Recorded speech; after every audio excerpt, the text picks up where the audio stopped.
D'abord, voyons la prophétie à propos de Jésus-Christ, à qui on donnera le nom d'Emmanuel. Ésaïe 7, verset 14. C'est pourquoi le Seigneur lui-même vous donnera un signe. Voici la jeune fille deviendra enceinte, elle enfantera un fils, et elle lui donnera le nom d'Emmanuel.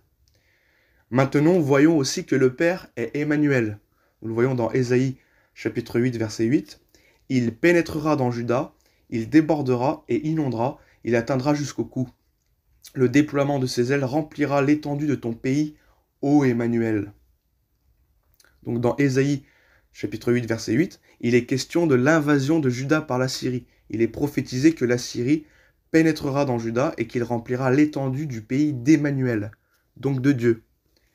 Dieu l'Éternel est donc Emmanuel, il est appelé Emmanuel. Si donc Jésus est aussi Emmanuel, qu'on l'appelle aussi Emmanuel, portant aussi le nom d'Emmanuel, alors Jésus est aussi Dieu. Pourquoi? Parce qu'il est dit dans Ésaïe 8.8 que Dieu l'Éternel est Emmanuel. Ô Emmanuel! Ésaïe appelle Dieu l'Éternel Emmanuel.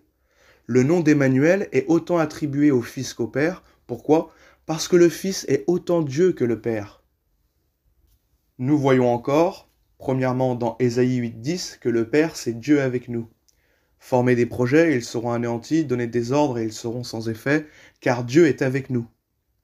Et secondo, nous allons voir dans le verset qui va suivre que Jésus est aussi Dieu.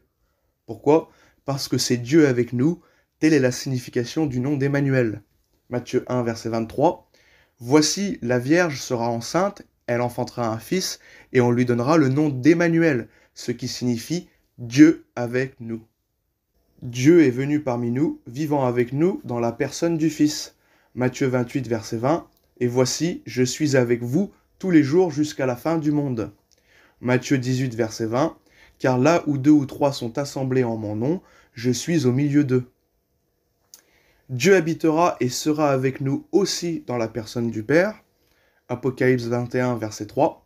Et j'entendis du trône une voix forte qui disait « Voici le tabernacle de Dieu avec les hommes, il habitera avec eux, et ils seront son peuple, et Dieu lui-même sera avec eux. » Donc voilà, nous avons vu ces quelques versets nous démontrant que Jésus est Dieu. Pourquoi? Parce qu'il est aussi Emmanuel, Dieu avec nous, tout comme son Père.